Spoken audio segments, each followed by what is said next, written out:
Breaking down the Vikings from the perspective of a former NFL General Manager of the Year. It's Jeff Diamond's Purple Report.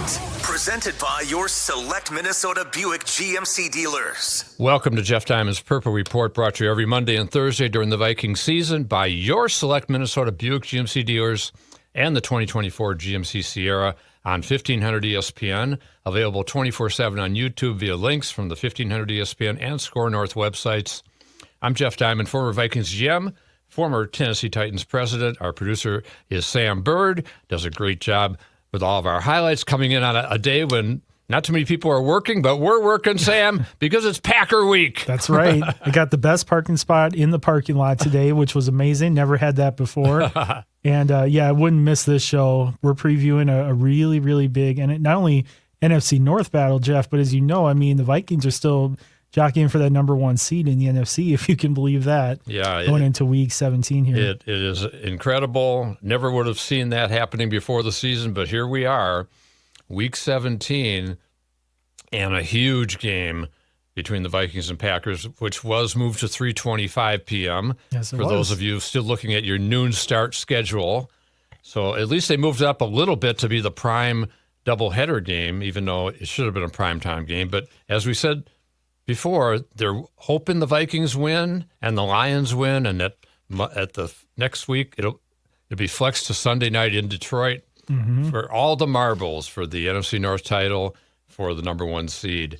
And a huge game, first of all, for the Vikings this week. Don't look ahead, Jeff. No, exactly. Green Bay is the huge game. Great history between the two franchises. Great rivalry. And I've been following it for, 50, 60 years or so. Wow. And had a lot of ups and downs during my Vikings career, my 23 years working with the organization and my last 8 years as GM. My final game at Lambeau Field with the Vikings was my favorite game of all my Viking-Packer games, and that, of course, was the 1998 37-24 win in Lambeau. Randy Moss went off, 2 touchdown receptions, 190 yards receiving. Randall Cunningham throwing multiple touchdown passes, stopped the Packers' 18-game home winning streak. Took us to 5-0 that season, on our way to 15-1. And this Sunday, Sam, marks the first meeting between the two teams having 11-plus wins at any time. Really? And Vikings 13-2, Packers 11-5. And so that certainly makes it very interesting, or 11-4 actually, makes it certainly very interesting. As we said, Vikings need to win to have a chance for that division title, number one seed. And if they lose, Detroit clinches. The Packers, with 2 wins and 2 Viking losses, and the Packers finish against the Bears, Packers get 2 wins, Vikings 2 losses, and the Packers can jump the Vikings for that 5th seed, which could be significant because that could end up, whoever is the number 6 seed may end up going to L.A. to play the Rams, and you would much rather be the 5th seed and go play Atlanta or Tampa Bay. I'd rather play Atlanta.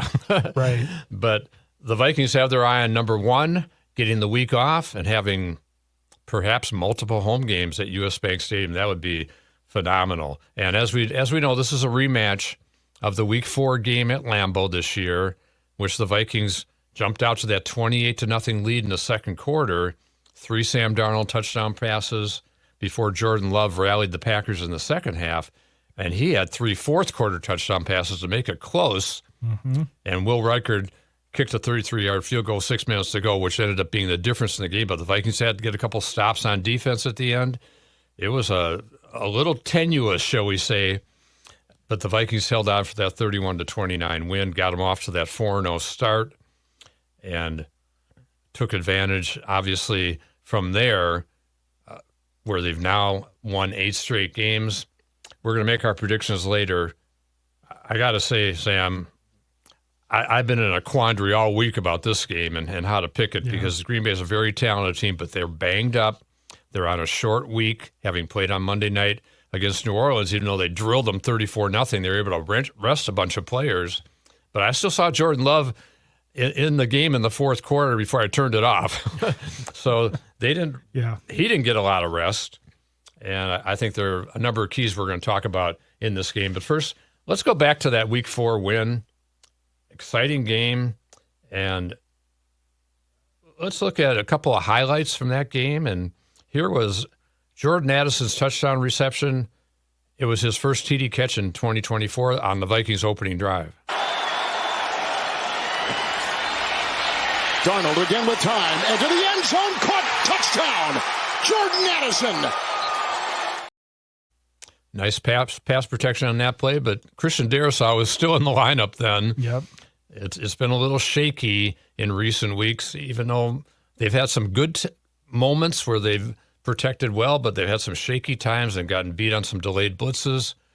The Packers are a good pass rushing team. They have 43 sacks, ranked 6th in the league, right behind the Vikings with 44, who are ranked 5th. So protecting Sam Darnold is going to be a key in this game. Here's another big play in that opening flurry by the Vikings, and this was a touchdown pass from Darnold to Jefferson that put the Vikings up 28-0. Darnold 9 of 12. Blocked by Jones to the end zone and caught. Jefferson. That is a touchdown. That was just a phenomenal play. Such a good catch. Such a great catch and a perfect throw where only Jefferson could catch the ball. What a play that was. Yep. I will say, Jeff, pulling Week 4 highlights for this week has been great. Not only because it was a great game up until it wasn't a great game, but Kevin Harlan on the commentary. I mean, man, that guy is just so good. Oh, he is. So being able to go and hear those and relive that, it's been a fun day to say the least. Yeah, definitely true. Yeah. And same game, but a much different second half. And here was Jordan Love. Actually, this was in the late second quarter, throws a touchdown pass to Jaden Reed, who's the Packers' leading receiver, and had a big day against the Vikings. He had 7 catches, 139 yards, and this touchdown. And I forgot that this touchdown happened because of the muff punt. Yes. That otherwise the Packers would not have had the position they had. Exactly. Kind of opened the door for the comeback. Yep. Nice explanation, Gene. Second down goal. Love. And leaping catch. Touchdown. Jaden Reed is the Packers' leading receiver. He's a dangerous guy. He's got 52 catches, 803 yards this year, 6 touchdowns. But the Packers are very deep in their receiver core. One of their concerns this week that we'll talk more about as the show goes on, the Packers' Christian Watson, who's their deep threat, and he right now is nursing a knee injury, has not practiced the last 2 days, which may be a bad sign for the Packers. They've got some other injury problems, too. Quay Walker, the leading tackler, has not practiced this week with an ankle. Evan Williams, the starting safety, has been out with a quad. So Green Bay is a little banged up. The Vikings, to the opposite effect, now have everybody back at practice except Fabian Moreau. And Harrison Smith returned full participation today. Jalen Redmond back from his concussion. Ivan Pace, who I think is going to be a key to helping the run defense that got a little shaky for a few weeks against Arizona and Atlanta, has been better the last few weeks, was pretty good against Seattle, but Ivan Pace, one of their better run defenders, he's back practicing full, should be a full go by Sunday afternoon. As we said, the Packers started making their rally. Vikings had to hold on, and here was one of their turnovers, 6 minutes to go. Byron Murphy picks off Jordan Love. Deep linebacker dropping. If you can hit that soft spot, good arm strength there by Smith with the blitz. Love going deep. Intercepted by Murphy. Good pressure on that play, and that caused that interception. Josh Jacobs is a guy that the Vikings really have to be wary of in this game. He is having a tremendous season. Free agent signing from the Raiders in the offseason, replaced Aaron Jones, who, by the way, had a really good game against the Packers in that first meeting. Mm-hmm. And we know he's going to be amped up this week, as will the Vikings crowd at US Bank Stadium with that later start. And just because it's Vikings-Packer week and just because of the ramifications of this game, it's going to be loud in that stadium as it's been all year. But Josh Jacobs ranks 4th in the league in rushing. He's got 1,216 yards, 13 touchdowns, second only to Derrick Henry in the league. And so Josh Jacobs is a guy that they're going to have to key on. That's where Pace, Blake Cashman come in to be able to try to stop that running game. Metellus has been good against the run. Harrison Smith will help the cause there. And the guys up front, talking about Harrison Phillips and Tillery and Bullard, they have to be really good against the run. And also, of course, the edge guys setting the edge while setting their sights on Jordan Love. But here's a Josh Jacobs highlight from Monday night where he scores a touchdown. Another example of many of Josh Jacobs making people miss. And now, touchdown, Jacobs.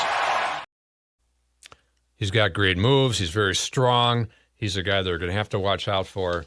Yep. And Brian Flores was talking this week about Jacobs and his key role in the past Packer offense. It's the running back. I think Jacobs is one of the best in the league. Great vision. He's a physical runner, breaks a lot of tackles. Tough to tackle in space. Does a good job in the pass game as well. They got a good offensive line. The tight ends block, the receivers block. As a cohesive unit, Matt's done a great job of getting them all to buy into. We're going to run the football, and everyone's a big part of that. Receivers, tight ends, O-line. The quarterback's a part of that as well, as far as getting them in the right plays. They do a great job. But I would say at the back, he's one of the best in the league. Green Bay rushing offense, number 4 ranked, as we said, going against the Vikings, number 2 ranked rush defense. I think that might be the most critical matchup in this game, even though Love is very dangerous. But if the Vikings can make him one-dimensional, as they did early in that game in Green Bay, I think that could be the telltale sign to get a victory. And then, of course, holding on defensively with the Vikings' pass defense. If they can't get heat on Love, big trouble, I think, because Green Bay is very deep at receiver. Of course, if Watson doesn't play, that helps the Vikings defensively, but they've still got Reed, they got Wicks, they've got Dobbs. They'll have their hands full. A handful. Kraft is a really good receiving tight end, so it's going to be a challenge. Before we hear from Kevin O'Connell and also Matt LaFleur from the Packers side, let's hear from our great sponsor, and I'm going to talk to you about the Select Minnesota Buick GMC dealers. There are trucks, then there's the truck, GMC Sierra, with available features like the V8 engine, the ultimate luxury interior, and of course, the available world's first 6-function multi-pro tailgate. GMC Sierra, not just any truck, the truck.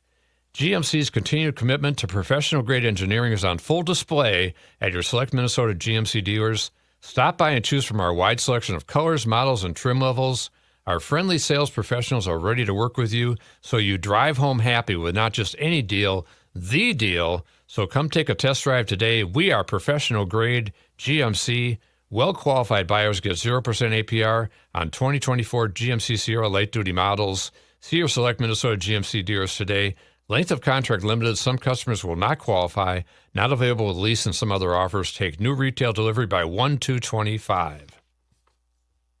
Kevin O'Connell, he's got a 13-2 football team with a lot on the line this week, and he's talking about facing the Packers. Second time around against this team, so there's going to be a lot of unique aspects of the preparation this week for a really good team, and going to be a NFC North, classic NFC North battle between two really good teams. And glad we get them at home. Our home environment's been phenomenal, so very much looking forward to that. I think if the Vikings get this win this week, I think that might seal the Coach of the Year for Kevin O'Connell. I think he's very deserving. The work he's done with Darnold, just unbelievable, phenomenal. And his overall coaching prowess and the fact he was able to get Brian Flores here and just how in sync those two guys are. It's been an amazing year. Kevin will be going to the last year of his contract next year. I'm sure the Vikings will make a very concerted effort quickly in the offseason to get him extended, which they should do as one of the top young coaches in the league. And as I said, I think regardless of what happens last week, he should be the Coach of the Year, but I think that will seal it. because there are a lot of good candidates around the league. You think about a guy like Andy Reid. Now he's 15-1, Yeah. or 15-1 in Kansas City after they drilled the Steelers on Christmas Day. You've got Dan Quinn in Washington. Got the Commanders on the verge of a playoff spot with Jaden Daniels. It's going to be the offensive rookie of the year. The great work they've done with him. He and Cliff Kingsbury. Plenty of other really quality coaches. Dan Campbell in Detroit, of course. And hey, there's other candidates we know around the league. Sean McDermott in Buffalo, but I'd put my vote in for O'Connell if I had a vote. Matt LaFleur, by the way, has done a really good job with the Packers. He's got them in the playoffs for, I believe it's the 5th time in his 6 years as Green Bay coach, and he's talking about, since he is the offensive coordinator, more or less de facto in Green Bay, he's talking about facing the Vikings defense. Flores has done an outstanding job with that defense. I think it's one of the tougher ones to go against in the National Football League. And then, the numbers are the numbers. I think they're an elite defense, and they've got a lot of great players. They can get pressure on the quarterback, and they can take the ball away. And if you make a mistake in the passing game, they'll make you pay, because everybody on the defense, including guys like Van Ginkel, Cashman, all those guys have really good ball skills. Certainly the secondary does, and they've done a great job of getting the ball out, getting a ton of sacks, and then you go into their environment, which is one of the toughest buildings to play in the league.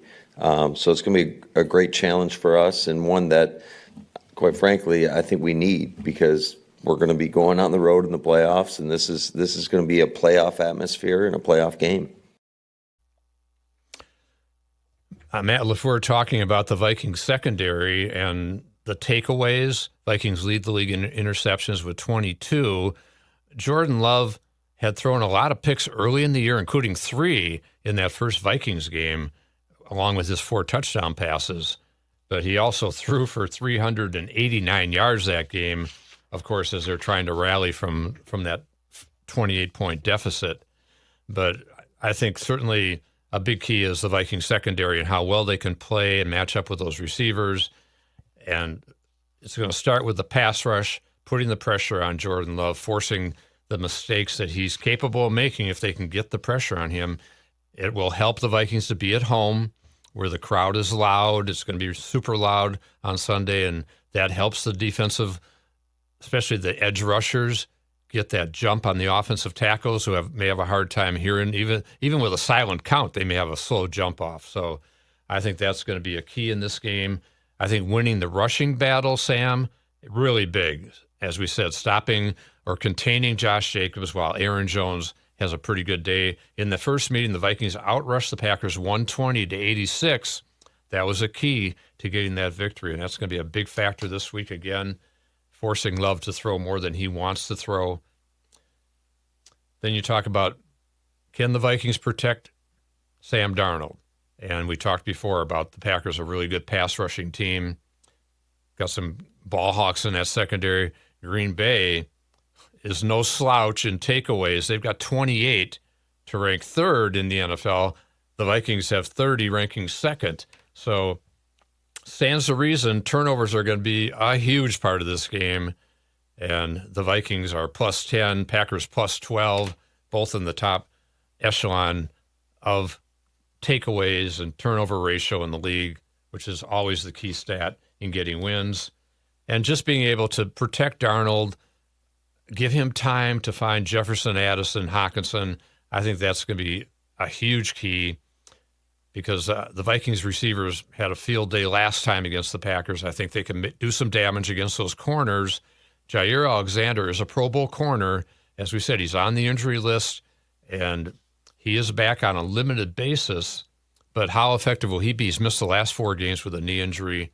That's going to be something to keep an eye on, too, how effective he can be. Will Walker be able to even play, their leading tackler? So a lot of keys to this game. Hockenson missed the first game with the Packers because he was recovering from the knee injury, and he did have 6 catches for 88 yards and a touchdown the last time he faced Green Bay in October of 2023 when Kirk Cousins was throwing to him before he unfortunately tore his Achilles tendon. So a lot of keys to the game. Vikings DBs have to play well. Certainly the special teams are going to be important in this game. But as we said, putting pressure on Jordan Love is going to be really critical. Here's Jordan Love talking about the Vikings defense. Yeah, no, I mean, they, like you said, they definitely do a lot on defense. So it is, it's one of those games that you got to try and watch as much film as possible, see all the different looks, and just be prepared for whatever they might throw at us. But like you said, the first game we played them, we'll go back watch that, and I'm sure there'll be a lot of stuff to learn from and kind of get a beat on them. But they're a good defense. They do a good job at disguising coverages, blitzing, and just bringing pressure. So and obviously generating a lot of turnovers. So it's a good test for us. Yeah, it's going to be a good test for both teams, I think, this week, and it's going to be a really exciting game, and I expect a high-scoring game. As I mentioned, the special teams, Will Reichert and Ryan Wright had great games in Seattle, and they need to continue kicking well, and that was on a bad field. Now they're back in the pristine conditions of U.S. Bank Stadium on Sunday. Brandon McManus has been kicking really well since he took over the Packers kicking job. Has only missed one kick this year for them. And the return game, Keyshawn Nixon among the league leaders in kickoff returns, over 30 yards a return, which means Will Reichert booted out of the end zone. Don't even give him a shot at returning a ball. So those are some of the things to watch for. Let's hear again from our great sponsor, the Select Minnesota Buick GMC dealers. There are trucks. Then there's the truck, GMC Sierra, with available features like the V8 engine, the ultimate luxury interior, and of course, the available world's first 6-function multi-pro tailgate. GMC Sierra, not just any truck, the truck. GMC's continued commitment to professional-grade engineering is on full display at your local GMC dealer. Come take a test drive today and see for yourself. We are professional grade. GMC. Well-qualified buyers get 0% APR for 36 months on GMC Sierra light-duty models. See your local GMC dealer today. Monthly payment is $28.16 for every $1,000 you finance. Average example down payment 15%. Some customers will not qualify. Not available with lease and some other offers. Take new retail delivery by 12/2/24.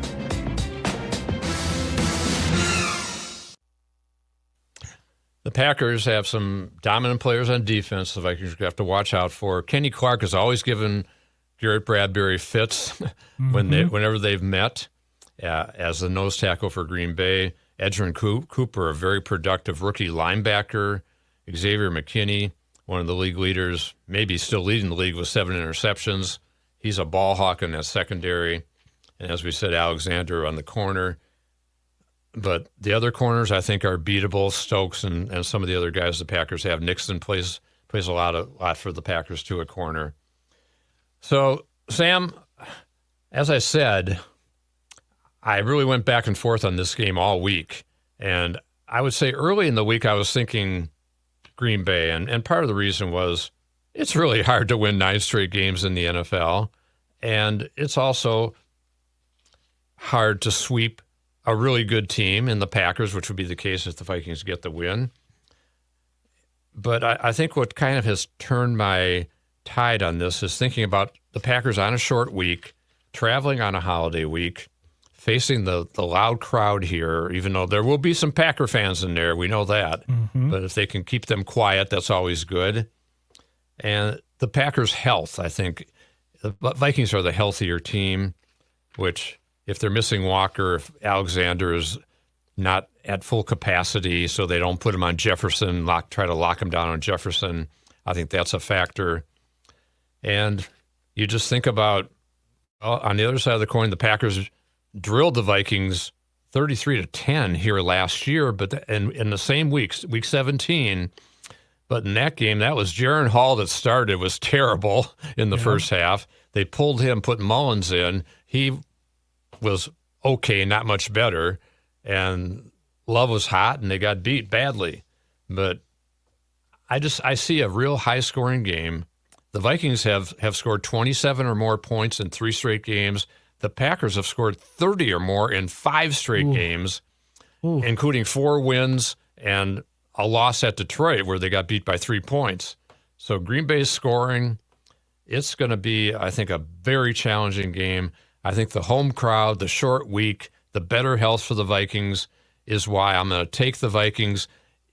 It feels like karma that game in Detroit should come down to being for all the marbles and be flexed to Sunday night, which is also what makes me nervous because when everybody around the country, including NBC and the league office, are hoping for that game, the Vikings and Lions, to be for everything, that's when, except for, of course, the Packer faithful are not hoping for that. Mm-hmm. That's when sometimes you get knocked off.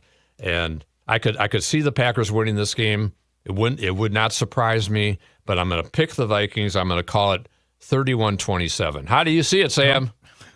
I see it almost the same way you do. I think this game is, I agree with you. It's one that is a losable game. I mean, it's still a division opponent. It's still your bitter rival.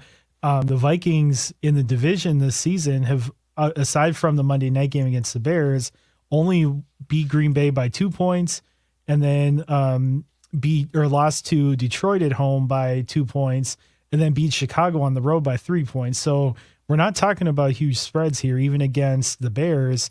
I still think that there's enough. I agree with you. I think the injuries are a huge deal for Green Bay.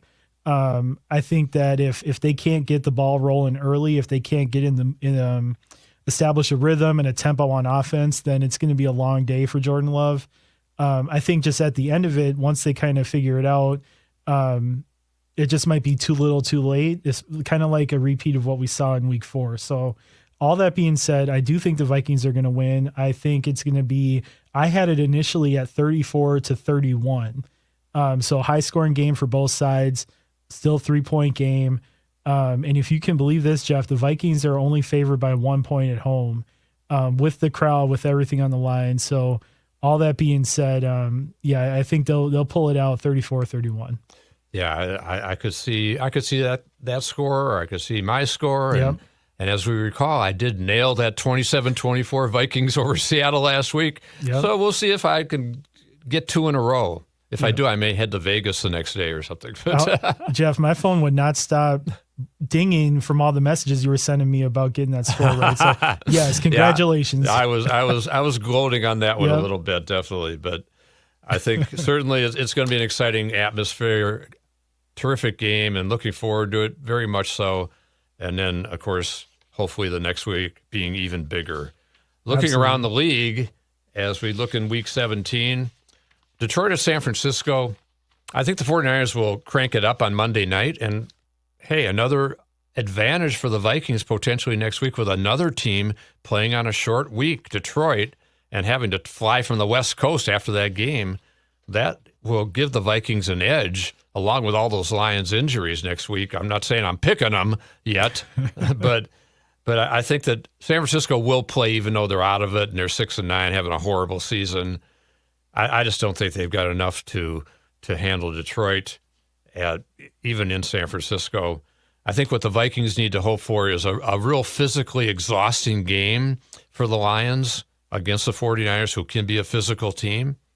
But regardless of what happens, the Vikings game against Detroit next week, if the Vikings win, will be for the division title. The only thing that would change if Detroit lost to San Francisco, because they beat the Vikings first time, is that a tie in the finale could get the Vikings to the division title. But if Detroit won the game, they would still win the division if the Vikings win against the Packers. If the Vikings lose this week, then Detroit clinches regardless of what happens in San Francisco. There are a couple big wins that happened on Christmas Day. Kansas City beat Pittsburgh to clinch the AFC's number 1 seed. Baltimore, they look very good. 31-2 over Houston in Houston, with Lamar Jackson and Derrick Henry running wild. They overtake Pittsburgh for first place in the AFC North. Other important games coming up. You've got the Rams closing in on the NFC West title. They have the Cardinals on Saturday night. Atlanta at Washington, big game on Sunday. I like the Commanders, Jaden Daniels in this game at home. They need to win to clinch a playoff spot. Michael Penix will be his first road start. I like that. I'm glad to see you starting to jump on the Commanders bandwagon. I've been there since day one, Jeff, so I'm glad to see you jumping on. There's room for you. You gotta love what Jaden Daniels has done this year. It's really one of the greatest rookie seasons of all time. Yep.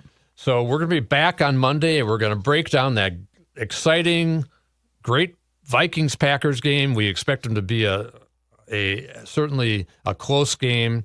And we'll talk about it on Monday and then start looking forward to the Vikings heading to Detroit. This has been Jeff Diamond's Purple Report, brought to you every Monday and Thursday during the Viking season by your select Minnesota Buick GMC dealers and the 2024 GMC Sierra on 1500 ESPN. Available 24/7 on YouTube via links from the 1500 ESPN and Score North websites. This is Jeff Diamond with Sam Bird, and we will talk to you on Monday.